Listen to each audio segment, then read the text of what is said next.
કુદરતે અદ્ભુત પ્રકૃતિનું સર્જન કર્યું, પરંતુ કુદરતે ભૂલે કરી કે પ્રકૃતિની જાળવણી કરવાની જવાબદારી માણસને સોંપી અને એ જ કુદરતને, એ જ પ્રકૃતિનો સત્યાનાશ જેની જવાબદારી હતી એ માણસ કરવા લાગ્યો છે.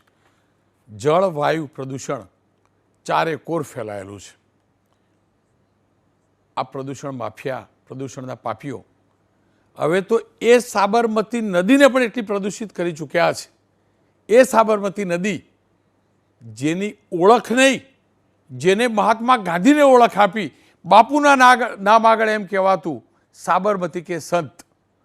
કદાચ બાપુને ખબર હોત કે મારી સાબરમતીની આ હાલત થવાની ને, તો સાબરમતી કિનારે આશ્રમ ના કર્યું હોત, સાબરમતી કિનારે આશ્રમ ના કર્યું હોત. જી હા, અમદાવાદની સાબરમતી નદી હોય કે પછી દક્ષિણ ગુજરાતની નદીઓ કે પછી સૌરાષ્ટ્રની નદીઓ, ક્યાંક ખનન કરીને પ્રકૃતિનો સત્યાનાશ કરવામાં આવ્યો, ક્યાંક પાણીને પ્રદૂષિત કરવામાં આવ્યું.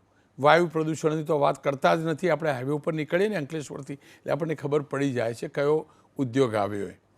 વાત સાબરમતીની જ પહેલાં કરેલી. આપ સાબરમતીના દ્રશ્યો જોજો. અદાલતની સામે ગુજરાત હાઈકોર્ટ પાસે આ વિડીયો આવેલો આ પ્રકારનો, અને આ વિડીયોને લઈ સુઓ મોટો અરજીમાં હાઈકોર્ટે સ્પષ્ટ કહ્યું કોર્પોરેશનને, બસ હવે બહુ થયું. કોર્ટ સાથે બધા સંતા કુકડી રમે છે. અમારી આંખમાં ધૂળ નખો છો એવું અદાલતે કહેવું પડ્યું છે. અને અદાલતે આ કહ્યું છે અમદાવાદ કોર્પોરેશન જેની આ જવાબદારી છે, પોલ્યુશન કંટ્રોલ બોર્ડ જેની આ જવાબદારી છે. હકીકત એ છે કે વિશાલા પાસેનો આ વિડીયો છે, પણ નદીમાં અનેક ઠેકાણે કેમિકલવાળું દૂષિત પાણી છોડવામાં આવે છે, જેના કારણે જીપીસીબી, ગુજરાત રાજ્ય પોલ્યુશન કંટ્રોલ બોર્ડ કદાચ હવે સી કાઢી નાખવો પડશે, કારણ કે કંટ્રોલ બોર્ડ નથી એ નક્કી થઈ ચૂક્યું છે, નક્કી થઈ ચૂક્યું છે, નક્કી થઈ ચૂક્યું છે. જીપીસીબીને સવાલ પણ કરવામાં આવ્યા છે અને કહેવામાં આવ્યું છે શુક્રવાર સુધીમાં રિપોર્ટ આપો.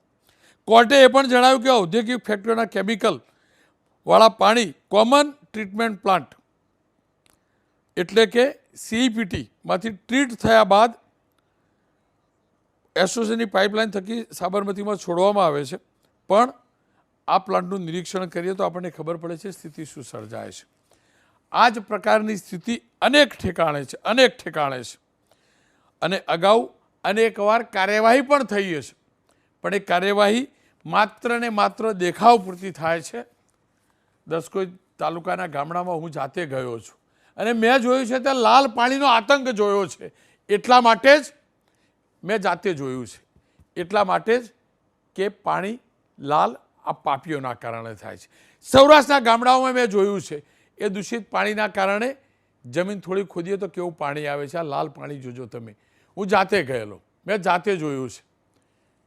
આ સ્થિતિ છે. આ લાલ પાણી આપણા અમદાવાદની પડોશનું જ છે. મેં શૂટ કરેલું આ પાણી છે. ધોરાજીની પણ આ જ સ્થિતિ થાય છે. આવું નહીં, આટલું ઓછું હોય તેમ એબીપી અસ્મિતા સંવાદદાતા હિરેન રાજગુરુ ગયેલા સનાથલ, અમદાવાદને અડેને આવેલું સનાથલ, જ્યાં જાસપુરમાં અમદાવાદનું ગટરનું ગંદુ પાણી છોડવામાં આવે છે. ગ્રામજનો એટલા પરેશાન છે. ગાંધીનગરનો સીવર ટ્રીટમેન્ટ પ્લાન્ટ છે, પરંતુ આ પ્લાન્ટની કેપેસિટી કરતાં વધુ ગંદુ પાણી ત્યાં છોડવામાં આવે છે. અને સ્થિતિ એ છે કે ગામમાંથી પ્રવેશવું મુશ્કેલ છે. પ્રશાસનના લોકો વાર્તા કરે છે, તમાશો જોવે, તમાશો જોવે છે. કરાડ, કાલોલ, પંચમહાલ જિલ્લામાં અહીંયા પણ કાલોલની કરાડ નદીમાં કેમિકલયુક્ત પાણીના કારણે ફીણના ગોટે ગોટા ઉડતો વિડીયો ગઈકાલે આવ્યો હતો. આપ જોઈ શકો છો. ખેડૂતો અનેક વાર રજૂઆત કરે છે. અમારા જેવા જર્નાલિસ્ટ જાય છે, રિપોર્ટ ફાઇલ કરે છે. રિપોર્ટ ફાઇલ થાય એટલે બીજા દિવસે ત્યાંથી પાણીના સેમ્પલ લેવામાં આવે છે. અને હું દાવા સાથે કહું છું, પોલ્યુશન કંટ્રોલ બોર્ડના અધિકારીઓ જે તે ફેક્ટરીવાળાને સૂચના આપી દે છે કે અમે સેમ્પલ લેવાના છીએ.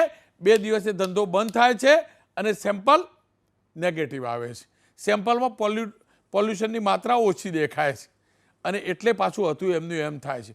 ક્યાંક પકડાય તો કહેવા પૂરતી ક્લોઝર નોટિસ આપવામાં આવે છે અને ક્લોઝર નોટિસ આપ્યા પછી કન્સલ્ટન્ટોનો ધંધો ચાલુ થાય છે. અનેક દલાલો છે જે ક્લોઝર નોટિસને શું કરાવડાવે છે. અને એટલે જ આ નફટ આ નરાધમો સામે બોલવું જરૂરી છે. આવી રોજગારીની મારા ગુજરાતને કોઈ જરૂર નથી જે મારા ગુજરાતની પ્રકૃતિને બરબાદ કરે છે, બરબાદ. અને એવા કોઈ દલાલ અધિકારીઓની જરૂર નથી જે આ પાપીઓની દલાલી કરે છે, જેમની જવાબદારી પ્રદૂષણ નિયંત્રણની છે પણ નિયંત્રણ નથી કરતા, ઉઘરાવે છે. એટલે જ બોલવું જરૂરી છે. હેમાંગભાઈ શાહ એડવોકેટ પણ છે અને કોર્ટ મિત્ર પણ છે અને ઉરુષ કંથેરિયા ભારતીય જનતા પક્ષના નેતા પણ છે. હેમાંગભાઈ, અદાલતમાં અનેક આ જ પ્રકારની મેટરો પણ ચાલે છે અને આ વખતે આ મેટર પણ ચાલી. અદાલતમાં અત્યાર સુધી શું શું ચાલ્યું, અદાલતે શું ટકોર કરી અને આ કોર્પોરેશન અથવા પોલ્યુશન કંટ્રોલ બોર્ડ દર વખતે શું વાત કરે છે? આજે સૌથી પહેલાં હું ચાલુ કરીશ એએમસીથી. એએમસીએ કીધું છે કે એ લોકોના ઘણા જે એસટીપીસ છે એ કમ્પ્લાય કરે છે, પણ હકીકતમાં બાયપાસ બહુ બધું થાય છે. એટલે ફોર એક્ઝામ્પલ, અગર એસટીપીની કેપેસિટી 10 લીટર છે તો આવે છે આવક જ એની 20 લીટરની આવે છે. એટલે બાકીનું જે 10 લીટર છે એ ટ્રીટ તો થાય છે, પણ એ કેટલું ટ્રીટ થાય છે એ ક્વેશ્ચનેબલ છે. બાકીનું 10 લીટર જે છે એ બાયપાસ થાય છે. એટલે 10 લીટર તો સીધું ગયું સાબરમતીમાં. હવે આ જે 10 લીટર અંદર ટ્રીટમેન્ટ માટે આવવું જોઈએ એ કેટલું ઇફેક્ટિવલી ટ્રીટ થાય છે એનું કાંઈ અશ્યોરન્સ નથી. આજે એસટીપીના જે પ્લાન્ટ્સ એન્ડ મશીનરીઝ છે એ પણ ખોરવાઈ ગયા છે. એએમસીએ બધા પ્રોજેક્ટ્સ ઇસ્યુ કર્યા છે એના માટે કે ભાઈ એ લોકો અપગ્રેડ કરશે, બધું કરશે, પણ આ લોંગ ડ્રોન પ્રોસેસ છે. હવે સીઈટીપીઝની વાત કરું તો સીઈટીપીઝનું પણ એક સ્ટેજ હતું કે જ્યાં આગળ એ લોકો સરખું ફંક્શન કરતા હતા. આ સ્પેસિફિકલી હું કહું છું કરતા હતા, પણ હવે એવું ખબર પડે છે કે આ સીઈટીપીઝમાંથી પણ ગંદુ પાણી છોડવામાં આવ્યું છે. હવે આ જે વિડીયો ક્લિપ સર્ક્યુલેટ થયું છે એટલે એના માટે પણ ઇન્સ્પેક્શન કરવામાં આવે છે. હવે આ સેમ્પલ્સ કલેક્ટ કરીને, કેમ કે આના ઓનલાઈન રીડિંગ્સ હોય છે, એટલે એ રીડિંગ્સ જીપીસીબીએ પણ બધું આપવું પડશે હવે કોર્ટમાં. આ જેટલા પણ 7 સીઈટીપીઝ છે એ લોકોના રીડિંગ્સ મેચ થશે, બધું ક્રોસ વેરીફાઈ થશે અને જીપીસીબીને કીધું છે કે એ લોકો રિપોર્ટ આપે. આ રિપોર્ટ આપવા પછી કોર્ટ આજે એના ઉપર ડિસાઇડ કરશે કે શું કરવું છે આગળ. હવે ખાસ કરીને આ વિશાલા પાસે અને નારોલ જે એરિયા છે, આ જેટલી પણ એકમો છે, હવે ઘણા બધા એકમો છે કે જે સરખું કોઓપરેટ નથી કરતા. એટલે હવે ટાઈમ આવશે કે જ્યાં કોર્ટ સખત વલણ લેવાનું છે અને આ બધી ઇન્ડસ્ટ્રીઝ, આ જેટલી પણ હોય, ટેક્સટાઇલ ઇન્ડસ્ટ્રીઝ હોય કે કેમિકલ ઇન્ડસ્ટ્રીઝ, આ બધી ઇન્ડસ્ટ્રીઝને બંધ કરવાનો વારો આવવાનો છે જલ્દી. કેમ કે આ જે રીતે પાણી છોડવામાં આવે છે, જે દૂષિત પાણી છે, આજે 2 વર્ષથી સ્ટેપ્સ લેવામાં આવે છે તો બી ઇફેક્ટિવ કંઈ થતું નથી. આ ગંદુ પાણી જે છે એ આગળ જઈને ખેતરોમાં યુઝ થાય છે. ટ્રાય કરે છે કે આ યુઝ ના થાય તો પણ લોકો વાપરે છે. એટલે આજે જે શાકભાજી જે કાંઈ પણ પાક આવે છે અમદાવાદમાં પણ, એ આ બધું ગંદુ પાણીથી જ ઉગેલું આવે છે અને જે આપણે ખાઈ છે તો એનાથી કેન્સર ને બીજા બધા રોગો થાય છે. એટલે હવે ટાઈમ આવ્યો છે કે હવે પબ્લિકે જાગૃત થવું પડશે આમાં. આજે મારા એકલાથી કાંઈ હું કરી નહીં શકું. આજે મારા બધાનો સાથ સહકાર જોવે છે આ ચીજ માટે. આજે કોર્ટ પણ સ્ટેપ્સ લેવા તૈયાર છે તો બધાએ આગળ આવવું જ પડશે આમાં. આ જે સંગઠનો છે, ઔદ્યોગિક એસોસિએશનો, એમનું સ્ટેન્ડ છે શું? આજે ઇન્ડસ્ટ્રીઝ છે એ લોકોનું એવું કહેવું છે કે ભાઈ એ લોકો ટ્રીટ કરે છે, પછી સીઈટીપીઝમાં મોકલે છે ફર્ધર ટ્રીટમેન્ટ માટે, અને એ ફર્ધર ટ્રીટમેન્ટ થઈને પછી સાબરમતીમાં છોડવામાં આવે છે. એટલે આમ જોઈએ તો જે મેગા પાઇપલાઇન છે જ્યાંથી પાણી છોડવામાં આવે છે, એક કોન્ડ્યુઇટ છે. એટલે એ 6 સીઈટીપીઝમાંથી પાણી, જે સો કોલ્ડ ટ્રીટેડ પાણી છે, એ લઈને છોડવામાં આવે છે. તો હવે મેગા પાઇપલાઇનને પણ આજે ઓનલાઈન થઈ ગયું છે એ લોકોનું પ્રોસેસ. એટલે આજે એ જે રીડિંગ્સ છે એ બધા આપવામાં આવશે કોર્ટમાં. એટલે ખબર પડશે કે ભાઈ આ જે ઇન્સ્ટન્સ થયું છે, આ જે વિડીયો ક્લિપમાં જે બતાવવામાં આવ્યું છે, તો એ રીડિંગ્સ શું છે. એટલે એક રીડિંગ્સ ઉપરથી બધું ખબર પડશે. જી, હવે હેમાંગભાઈ, આપનો ખૂબ ખૂબ આભાર. ઉર્વેશભાઈ, કેમ કે આપ શાસક પક્ષ સાથે જોડાયેલા છો, એ હકીકત છે કે ઉદ્યોગથી રોજગાર છે, આ હકીકત છે. પણ એ ઉદ્યોગ શું કરવાનો જે મારા ગુજરાતની પ્રકૃતિનું નિકંદન વાળતો હોય? અને હું ફરીથી કહું છું, હું અમદાવાદ પૂરતી વાત નથી કરતો, હું સૌરાષ્ટ્રમાં જોઈ આવ્યો છું. સાહેબ, એક ખેડૂત પોતાના ખેતરમાં વાયેલી મગફળી એટલે નથી ખાતો કે એ જાણે છે કે કેમિકલ એની જમીનમાં કેમિકલ છે અને એ તેલ માટે કે ઘરમાં ખાવા બીજેથી મગફળી ખરીદે છે. વાયુ પ્રદૂષણ એટલું, જળ પ્રદૂષણ એટલું, નદીઓ ખરાબ કરી નાખી, લૂંટી નાખ્યું બધું. સરકારની પણ તો કંઈક જવાબદારી છે કે નહીં મોટા ભાઈ? આ પ્રદૂષણ કંટ્રોલ બોર્ડ એની પણ તો કંઈક જવાબદારી છે કે નહીં?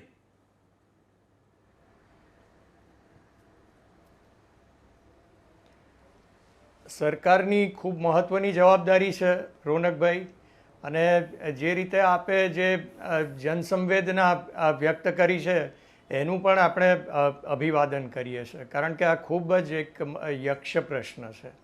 અને ભારતીય જનતા પાર્ટીની મોદીજીની સરકાર, એનડીએ સરકાર સ્પષ્ટપણે માને છે કે અર્થતંત્ર છે એ માનવતંત્ર માટે છે, માનવતંત્ર છે એ અર્થતંત્ર માટે નથી.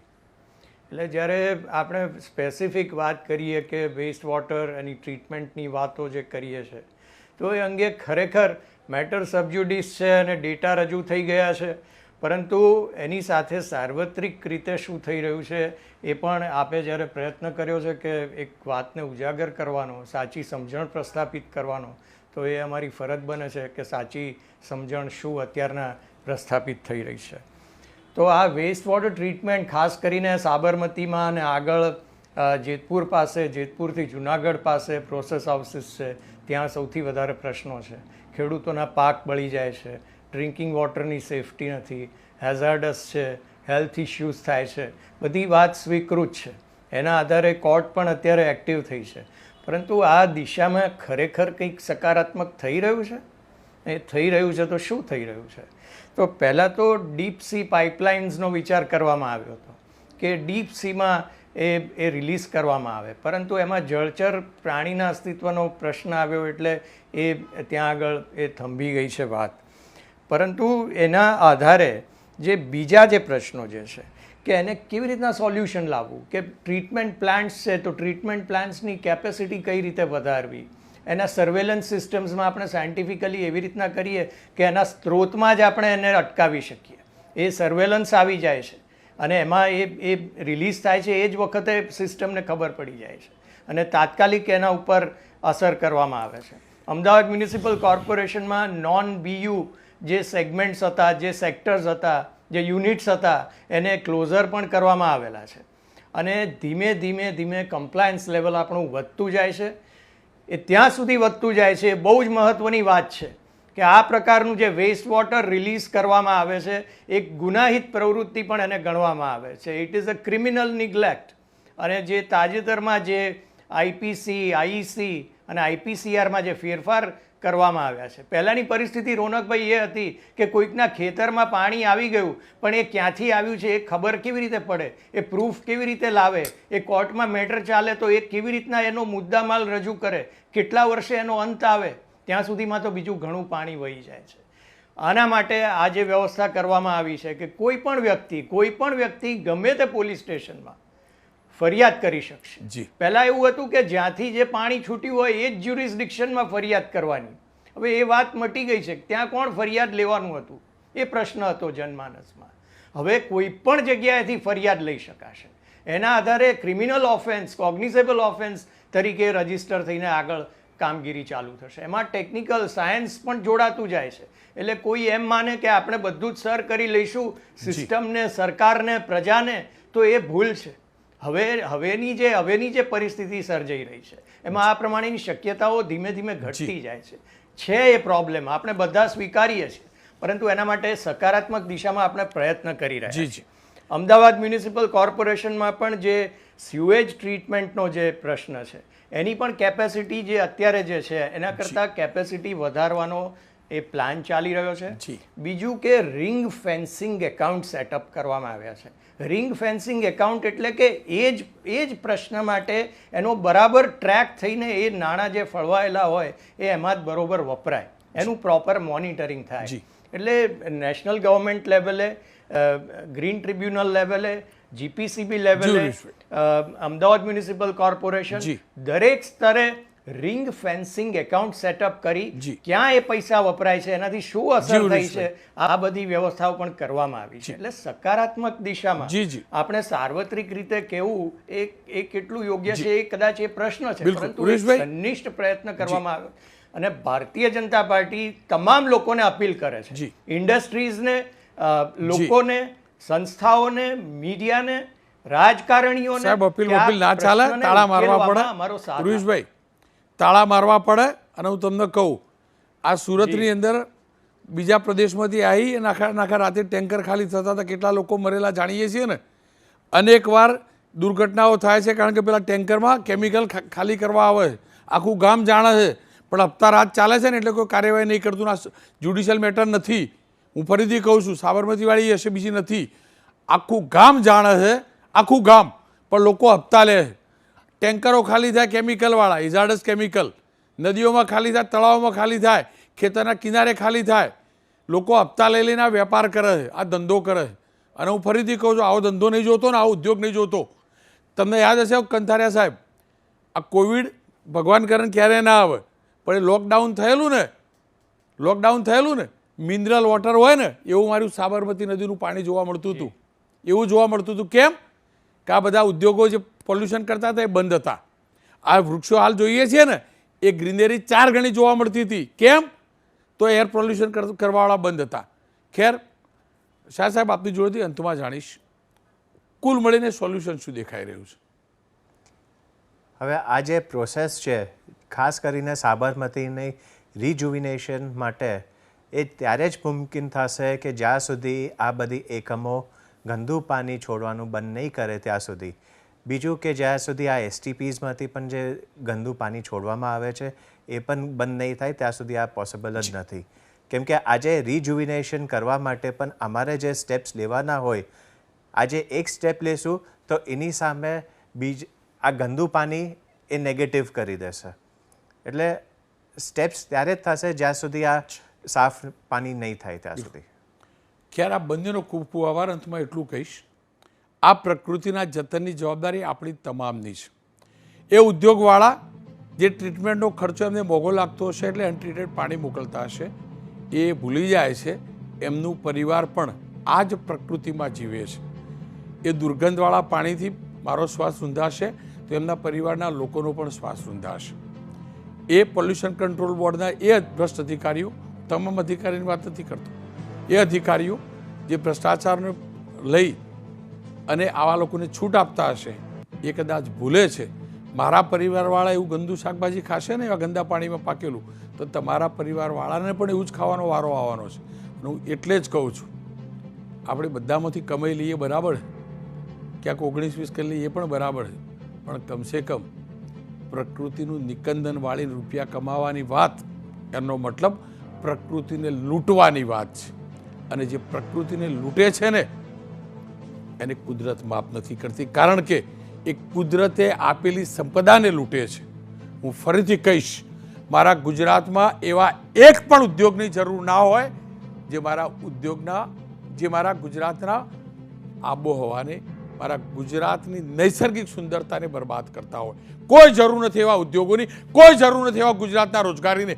ગુજરાતનો વ્યક્તિ પહેલાં પણ ભૂખ્યો નહોતો મરતો, આજે પણ ભૂખ્યો નથી મરતો. હા, આ પ્રદૂષણના પાપીઓના કારણે બીમારીથી ચોક્કસ મરીએ છીએ આપણે.